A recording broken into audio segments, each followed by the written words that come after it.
Are you all right? Yes sir, I'm all right. కాబోయే పెళ్లి కూతురికి కాస్త జాగ్రత్త ఉండాలి కదా.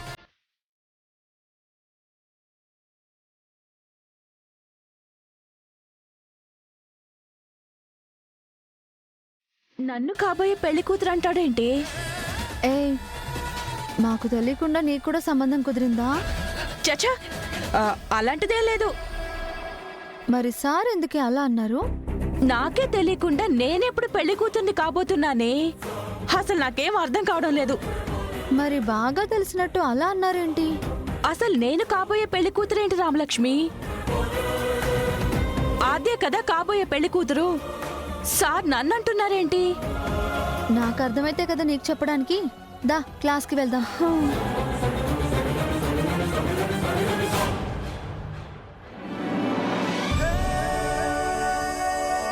శివయ్య, శివయ్య,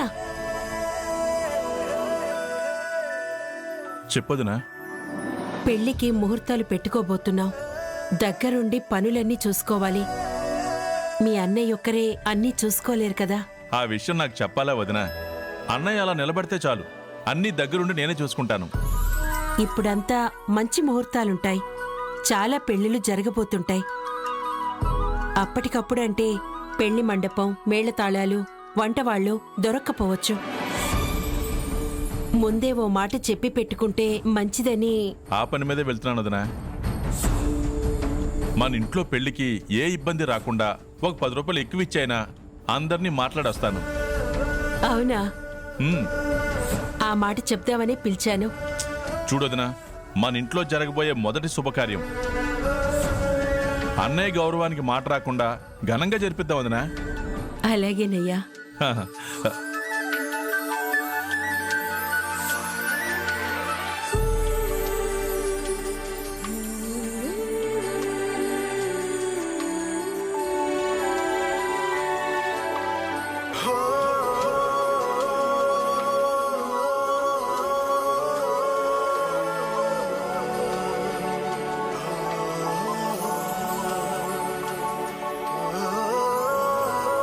ఏంటి బావా, సంతోషంగా ఉండాల్సింది పోయి అలా ఉన్నావు? నా దిగులు, నా భయం నాకుంటాయిగా. ఎందుకు బావా? మీరు దిగులు పడాల్సిన అవసరం ఏముందన్నయ్యా? అందరిలా కాదు కదా చెల్లెమ్మ నేను. ఇల్లరెక్కి పల్లుణ్ణి. పెళ్ళి నా కొడుకుదే అయినా నేననుకున్నట్లు జరగదుగా. జరిగేది చూడటం తప్ప నేను చేసేదేముంటుంది? అన్నయ్య, ఏంటా మాటలు? అంతే కదా చెల్లెమ్మ. వాడు ఈ చేతగాని వాడి కొడుకు. అలాంటి వాడి పెళ్ళి ఈ ఇంటి బిడ్డ పెళ్లిలా జరగదు కదమ్మా. ఇంతేనా బావా నువ్వు మా అన్నయ్య వదిన అర్థం చేసుకుంది? ఎవరన్నారు వాడి ఇంటి బిడ్డ కాదని? నిన్ను నువ్వు తక్కువగా చేసుకుంటున్నావేమో కానీ మేమెప్పుడు తక్కువగా చూడలేదు బావా. నువ్వేదో పరాయివాడు అన్నట్టు మాట్లాడుతున్నావేంటి? మీ మాటలు ఆయన వినుంటే ఎంత బాధపడేవాళ్ళో తెలుసా? ఇల్లరికపు అల్లుడివే అయినా ఈ ఇంటికి అల్లుడివే. ఈ ఇంట్లో ఆయన తర్వాత స్థానం మీదే. మీ తర్వాతే శివరామైనా. వదిన చెప్పింది విన్నావు కదా బావా. నీ మాటకి ఏ రోజున ఎదురు చెప్పాను బావా? దయచేసి ఈ ఇంటికి నువ్వేమీ కాను అన్నట్టు మాట్లాడుకు. మా సీనయ్య ఈ ఇంటి బిడ్డ కాదా? ఆ మాట ఎవరన్నారు? మిమ్మల్ని నా సొంత అన్నయ్య అనుకున్నాను. అలాగే చూశాను, చూస్తూ ఉన్నాను. మీరే నా సొంతం అనుకున్నప్పుడు మీ బిడ్డ నాకు సొంతం కాదా?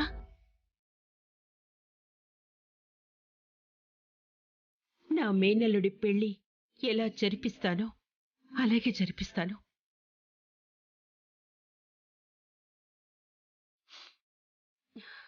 అసలు మీకు ఇలాంటి ఆలోచన ఎలా వచ్చిందో నాకు అర్థం కావడం లేదన్నయ్య.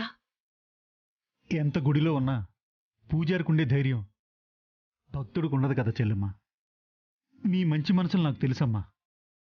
కానీ నా చేతగానితనం నాతో అలా మాట్లాడించింది.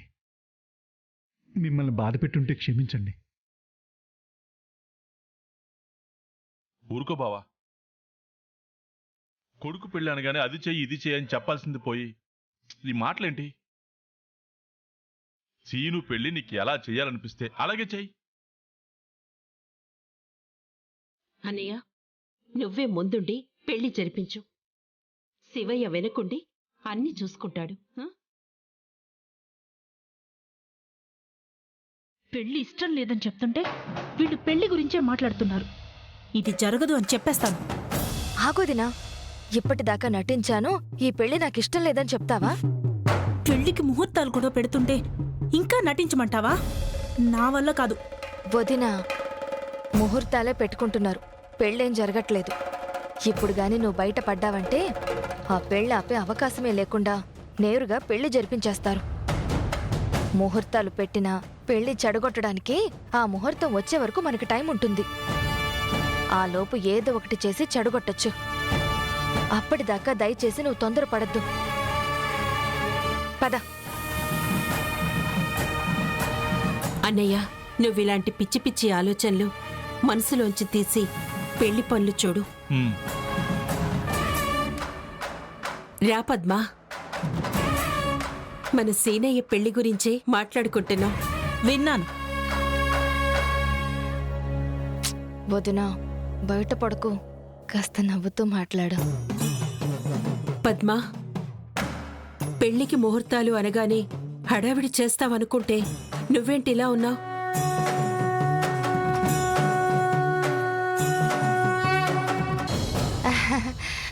ముహూర్తాలు పెడుతున్నామనేసరికి వదినకి మాటలు రావట్లేదు. పెళ్లికి అన్ని పనులు మీరే చేస్తారా? మాకు కొంచెం చెప్పండి. మేం చెప్పాలా ఏంటి పద్మా? అన్నీ దగ్గరుండి నువ్వే చూసుకోవాలి. ముందు రేపు ముహూర్తానికి పంతులు గారు పట్టి ఇచ్చారు కదా, వెళ్ళా సామాన్లు నీ చేతులతో నువ్వే తీసుకురా. సరే, ఆ పని నువ్వు పార్వతి చూసుకోండక్క.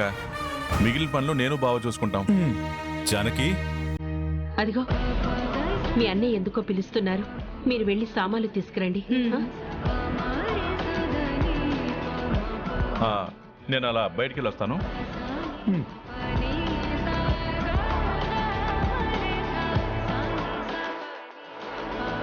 పద్మం,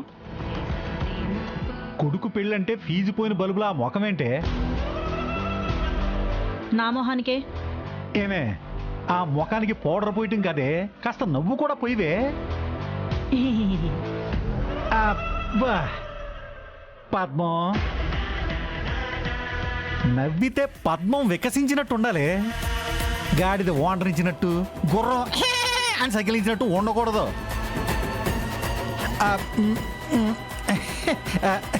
వస్తాను.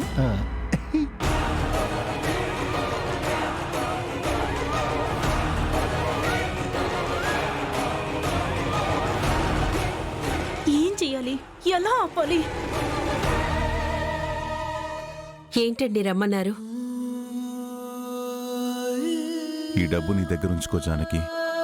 ఇంత డబ్బు ఎందుకండి? పెళ్ళనుకుంటున్నాం కదా, అనుకోని అవసరాలు వస్తూనే ఉంటాయి. పెళ్లి ఖర్చులకి కిషోర్ గారు ఆర్చికి డబ్బులు పంపించారట. పంపించారా? నేనేం అడగలేదండి, కిషోర్ గారే ఆర్చికి పంపించారట. అయితే ఆ డబ్బులు వాడక జానకి. ఆద్య దగ్గర అలాగే పెట్టు. పెళ్లికి సంబంధించిన ఏ ఖర్చైనా మనమే జరిపిద్దాం. కూతురు పెళ్లికి ఖర్చు పెట్టాలని ఏ తండ్రికైనా ఉంటుంది కదండి. ఉండదు అని నేను అనను, కానీ పెళ్లి మన చేతుల మీదుగా జరుగుతుంది.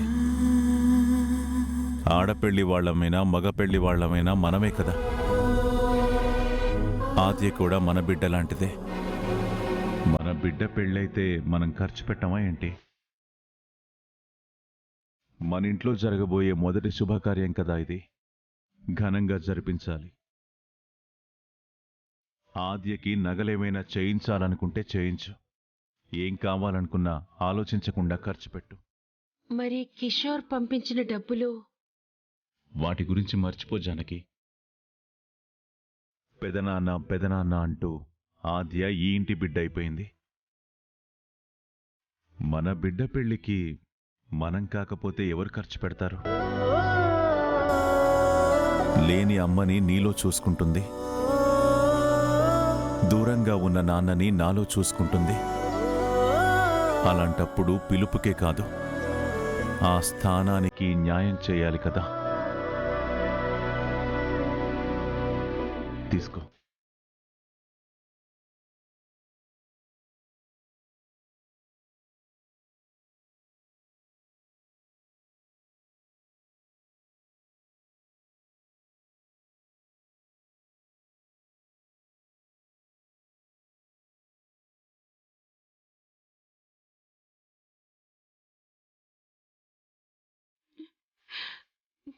మీది చాలా మంచి మనసండి.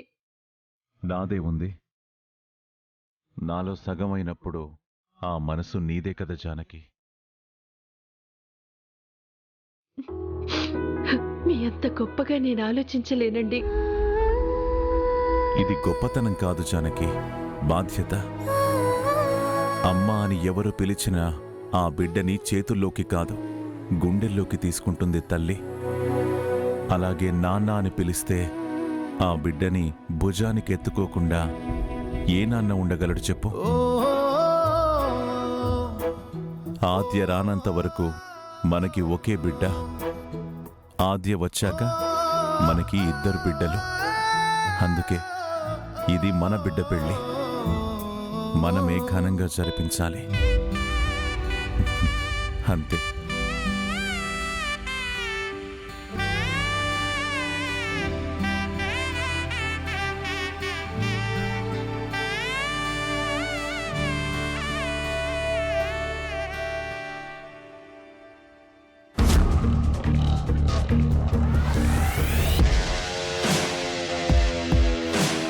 సినిమా పోస్టర్ వేసినట్టు పోస్టర్లు వేశాం కాబట్టి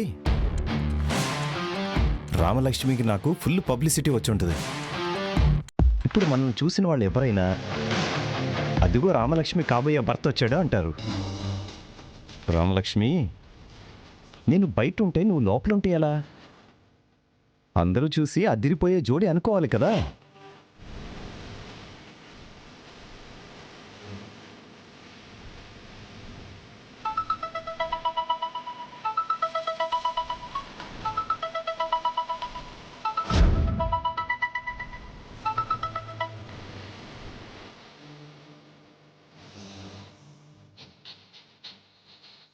ఫోన్ లిఫ్ట్ చేయి రామలక్ష్మి, అర్జెంటుగా నీ రియాక్షన్ చూడాలనుంది.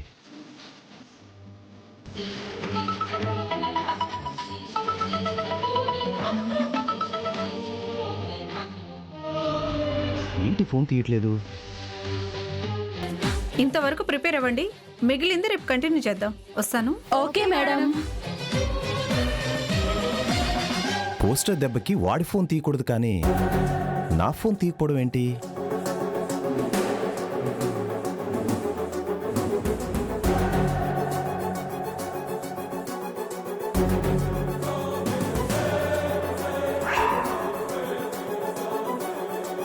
నువ్వేంట్రా ఇక్కడ? కాలేజ్లో నీకేం పని? నాకు కాబోయే శ్రీమతిని కలవడానికి వచ్చాను. కాబోయే శ్రీమతిని కలవడానికి కాలేజ్కి కాదు రావాల్సింది, బయట ఎక్కడైనా కలవాలి. నేనొస్తే నీకేంటి బాధ? నీ క్లాస్ రూమ్కేం రాలేదు కదా. వచ్చుంటే నా రియాక్షన్ వేరుగా ఉండేది. అంత చేతకాని వాళ్ళు ఎవరు లేరు ఇక్కడ. ఎక్కువ మాట్లాడకుండా బయటికి వెళ్ళు. కాలేజ్లో నువ్వు కోచ్వి, కాలేజ్ హెడ్ కాదు. నీతో నాకు పెద్ద తలనొప్పి అయిపోయింది. అసలు ఏం మాయ చేసావు నా కాబోయే భార్యని? ఫోన్ చేసినా కూడా లిఫ్ట్ చేయట్లేదు. కాబోయే భర్తనన్న పేరు నాకు, షికార్లు తిరిగేదేం మీరా? డేయ్, నీ ఫోన్ లిఫ్ట్ చేయకపోతే దానికి నాకు ఏంటి సంబంధం? ఎందుకు లిఫ్ట్ చేయట్లేదని తన్ను అడుగు. సంబంధం లేదు అనకు, ఉందన్న క్లారిటీ నాకుంది. నిజం చెప్పు, ఏదో మందు పెట్టావు కదా? లేదంటే నాతో పెళ్ళి అంటుంటే నీతోనే ఎందుకు తిరుగుతుంది? డేయ్, పిచ్చి పిచ్చిగా మాట్లాడుకో. మరి నాకు పిచ్చి పట్టిస్తున్నావు నువ్వు. ఎంత పద్ధతిగా పెరిగిందో తెలుసా? నాతో పెళ్ళైన తర్వాత కూడా తనతో ఎలా తిరుగుతారా? నువ్వు ఇంకొక మాట మాట్లాడావనుకో మర్యాదగా ఉండదు. మరి అలాంటప్పుడు నా ఫోన్ ఎందుకు లిఫ్ట్ చేయట్లేదు? ఎందుకు లిఫ్ట్ చేయట్లేదో తన్నే అడుగు. అడగటానికి నువ్వు ప్రేమిస్తున్నావుగా, ఇక నాతో ఏం మాట్లాడుతుంది?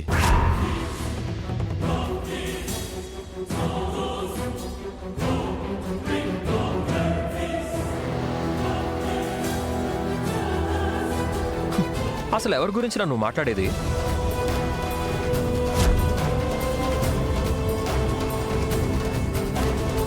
అదిగో తనే వస్తుందిగా. ఛాయా, నేను ల్యాబ్కి వెళ్ళేసి వస్తాను. సరే, నేను క్యాంటీన్ దగ్గర ఉంటాను.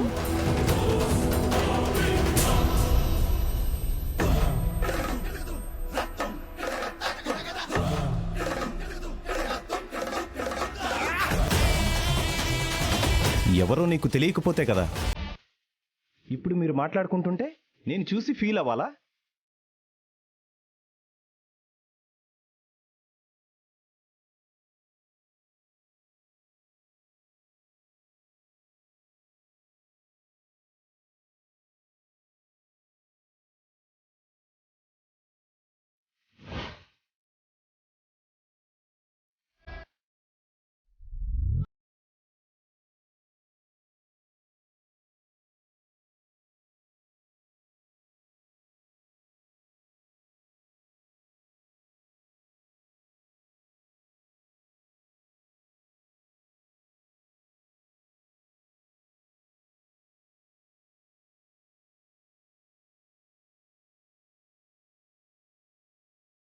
ఫ్రెష్గా బాగుంది.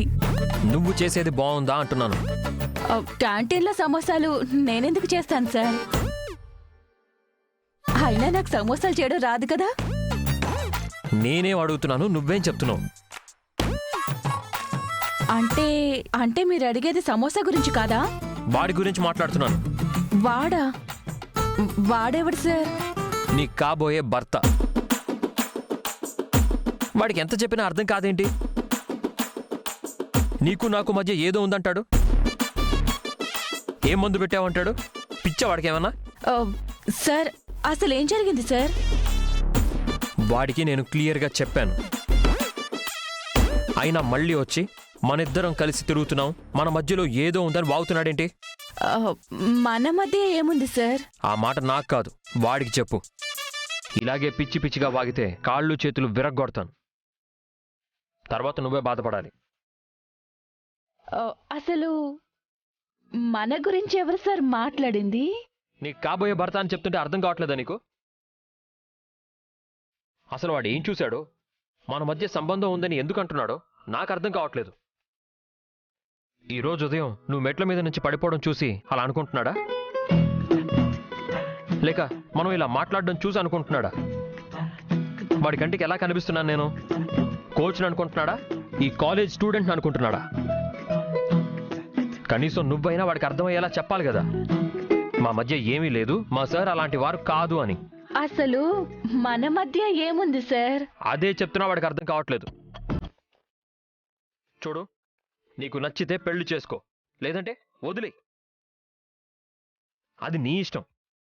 మీ ఇద్దరి మధ్యలోకి నన్ను మాత్రం తీసుకొస్తే అస్సలు బాగుండదు.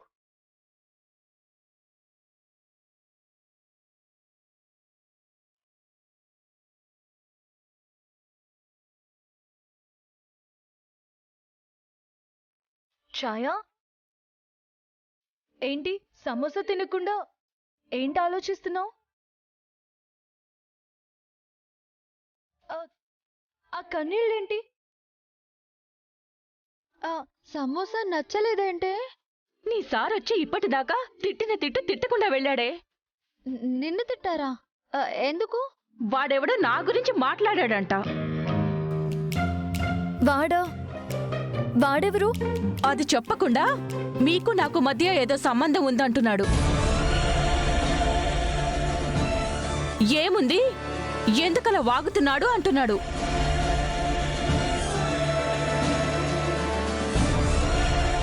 మీ మధ్య సంబంధం అంటే? నాకు అర్థమైతే కదా నీకు చెప్పడానికి. అసలు మీ సార్కి ఏమైంది? ఇందాక కొత్త పెళ్లి కూతురు అన్నాడు, ఇప్పుడేమో వాడెవడో మన మధ్య సంబంధం అంటున్నాడు. అసలేంటేది? ఇక్కడ ఏం జరుగుతుందో నాకేం అర్థం కావడం లేదు. సార్ అనవసరంగా మాట్లాడరే. మాట్లాడాడు కదే. అసలు సార్ చెప్పినవాడు ఎవడు? సార్ అలా మాట్లాడరే. ఏమై ఉంటుంది?